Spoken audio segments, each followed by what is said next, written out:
Humigit kumulang 5 milyong residente na nakapagparehistro sa Philippine Identification System o PhilSys sa Kabikulan.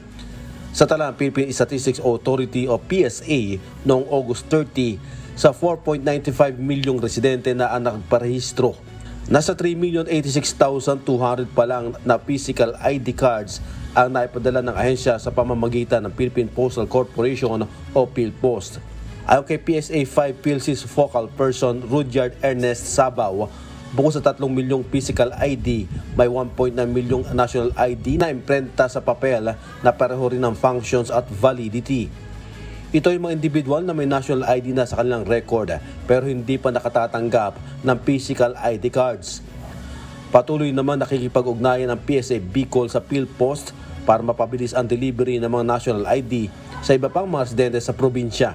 Samantala, nagpaalala naman ang ahensya sa publiko na huwag basta ipagkakatiwala ang ePhilID sa mga taong nagpapakilalang PSA personnel na nais i-scan mangolekta ng data of verification kung saan posibleng makompromiso o mas panganib ang privacy at security ng sinuman.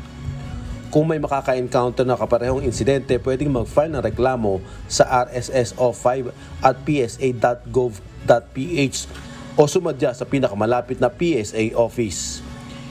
Jerry Galicia, humahataw sa Balita Ngayon.